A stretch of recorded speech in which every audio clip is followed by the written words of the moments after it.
আজকে দেখব হচ্ছে সাব রিপোর্ট। তো সাব রিপোর্ট কি এটা বোঝার জন্য প্রথমে আমরা একটা সিচুয়েশন বোঝার চেষ্টা করি। এসে মনে করেন আমাদের এরকম টেবিল আছে, একটা হচ্ছে আমাদের সেলস টেবিল। সেলস টেবিলের মধ্যে সেলসের কিছু ইনফরমেশন আছে এবং সেলস ডিটেলস টেবিলের মধ্যে আমাদের ডিটেল ইনফরমেশন আছে। সাচ অ্যাজ সেলস টেবিলসের মধ্যে আমাদের ইনফরমেশন আছে যে কবে সেলসের ডেট কি, তারপরে সেলস টোটাল কত হলো, বা সেলস কাস্টমার যার কাছে যে কাস্টমারের কাছে সেল করা হলো সেই কাস্টমারটা আবার আমরা কাস্টমার টেবিল থেকে এখানে ফরেন কির মাধ্যমে দেখাতে পারি। আর সেলস ডিটেলসের মধ্যে আছে যে আমরা কোন কোন প্রোডাক্ট, দ্যাট মিনস টোটাল কয়টা প্রোডাক্ট কেনা হলো, এরকম একটা জিনিস আছে। তো আমরা সেলস এবং সেলস ডিটেলস এই দুটো জিনিস নিয়ে একটা কম্বাইন্ড একটা রিপোর্ট তৈরি করতে চাচ্ছি, যেখানে সেলসের ইনফরমেশন দেখাবে এবং সেলস ডিটেলসের মধ্যে দেখাবে যে কোন প্রোডাক্ট কত প্রাইসে কেনা হলো। এরকম সিচুয়েশনের ক্ষেত্রে আমাদেরকে তৈরি করতে হবে সাব রিপোর্ট। যেমন আমরা এরকম একটা রিপোর্ট চাচ্ছি, সেলস আইডি হচ্ছে 3, এটার কোনো রেফারেন্স আছে কিনা, কোন তারিখে এটা সেলস করা হলো, কাস্টমারের নেম কি, টোটাল বিল কত, এবং আদার্স কোনো যদি সেলস নোট থাকে সেই ইনফরমেশনটা আমাদের হচ্ছে মূল সেলস টেবিল থেকে আসবে। আর বিল ডিটেলস টেবিলটা আসতেছে যে এখানে এই কাস্টমারটা টোটাল কতগুলো প্রোডাক্ট কিনছে, কোয়ান্টিটি কী ছিল, রেট কী ছিল, এবং তার টোটাল কী, এবং বিল টোটালটা কত। তাহলে এখানে এই দুইটা হচ্ছে আলাদা আলাদা রিপোর্ট। একটা হচ্ছে আমাদের সেলস টেবিল থেকে আসবে, আর সেলস ডিটেলসের অংশটা আসবে হচ্ছে ওই নির্দিষ্ট সেলস আইডির ওপরে বেস করে সেলসের ডিটেলসটা এখানে আমরা দেখতে পাবো। তাহলে এটার জন্য আমরা কিভাবে একটা সাব রিপোর্ট করব সেটাই আমরা এখন এখানে দেখব। তো সবার প্রথমে আমরা আমাদের যে ডাটাবেসটার ছবি আমরা দেখলাম সেটা আসলে হচ্ছে ইনভেন্টরি ডাটাবেসের মধ্যে। আমরা ইনভেন্টরি ডাটাবেসের জন্য একটা কানেকশন ক্রিয়েট করলাম। এখন আমরা এখানে প্রথমে আমাদের মেইন রিপোর্টটা তৈরি করব।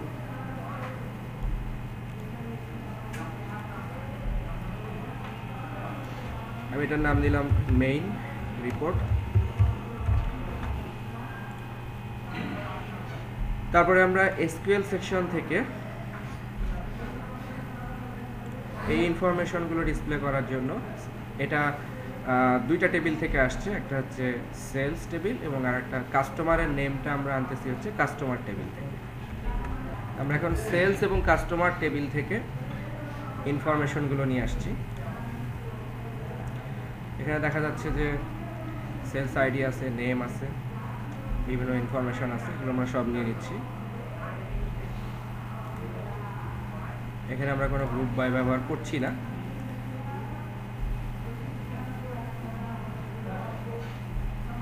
আমাদের রিপোর্টটা তৈরি হলো এবং এখানে আমরা ডাটা সোর্সের মধ্যে দেখি যে এখানে আমরা বলছি যে সেলস আইডি হচ্ছে 1, অর্থাৎ সেলস আইডি যার 1 সেই ইনফরমেশনগুলো আমরা এখানে পাচ্ছি। তো প্রথমে আমরা আগে এই রিপোর্টটা দেখে নেই যে সেলস প্রধান যে সেলস টেবিল আছে সেই সেলস টেবিল থেকে যে যে ইনফরমেশনগুলো আসছে সেগুলো আমরা এখানে দেখতে পাচ্ছি। তো এখন এখানে আমরা এটাকে একটু কাস্টমাইজ করে নিতে হবে। আমরা যদি ওইরকমভাবে দেখাতে চাই তাহলে প্রথমে আমরা এটাকে একটু কাস্টমাইজ করে নিই যে আমরা আসলে এটাকে কীভাবে দেখাবো। যেমন এখানে সেলস ডেট আছে, আমরা ডেট ফিল্ডটাকে নির্দিষ্ট একটা ফরম্যাট ইউজ করি। আমরা ডেটটার প্রপার্টিস ফিল্ড থেকে আমরা এখানে দেখি যে প্যাটার্ন আছে, এই প্যাটার্নটা আমরা চুজ করে দিই। এটা ডেট প্যাটার্ন, আমরা ডে মান্থ ইয়ার এরকম বলে দিই, মান্থ ডে ইয়ার, এটা হচ্ছে ডে মান্থ ইয়ার, এরকম একটা প্যাটার্ন বলে দিলাম। তারপরে এখানে আমরা এটাকে চেঞ্জ করি সেলস আইডি, নেমের জায়গায় আমরা বলি কাস্টমার নেম। আমরা এটা প্রপার্টিস ফাইল থেকেও ঠিক করতে পারি, মানে এডিট করতে পারি, আবার এখানে ডাবল ক্লিক করার মাধ্যমেও করতে পারি। কাস্টমার নেম, এখানে আমরা বললাম সেলস রেফারেন্স, আমরা বললাম সেলস ডেট,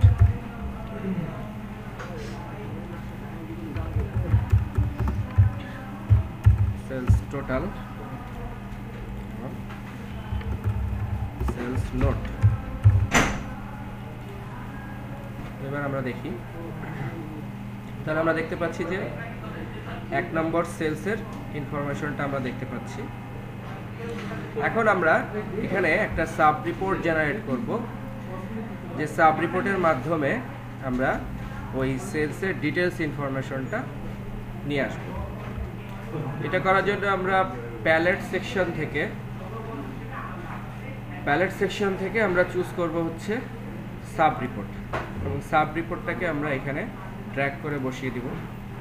যখন আমরা এখানে প্রথমে বসিয়ে দিব তখন একটা পপ আপ উইন্ডো আসবে যে আমরা কি নতুন রিপোর্ট তৈরি করতে চাই কি না, অথবা এই রিপোর্টটা যদি আমার আগে তৈরি করা থাকে তাহলে আমি পূর্বের তৈরি করা রিপোর্ট থেকেও এটাকে সাব রিপোর্ট হিসেবে ব্যবহার করতে পারবো।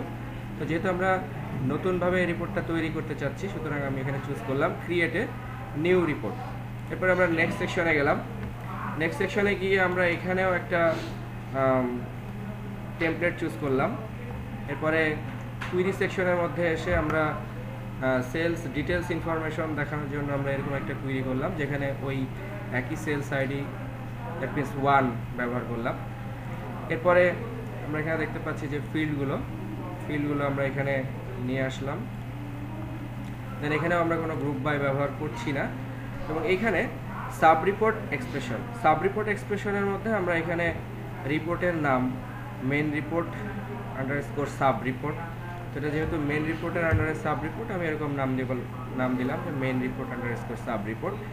এবং এখানে store the directory name in a parameter, that means এখানে এই main report underscore sub report dot Jasper, অর্থাৎ এই কনফিগারেশনটা প্যারামিটার আকারে ব্যবহার করবে। দ্যাট মিনস এটার জন্য আলাদা যে জাসপার ফাইলটা তৈরি হবে, সে আলাদা জাসপার ফাইলটাকে একটা ডিরেক্টরি প্যারামিটারের মাধ্যমে এখানে এটা কনফিগার করা হবে।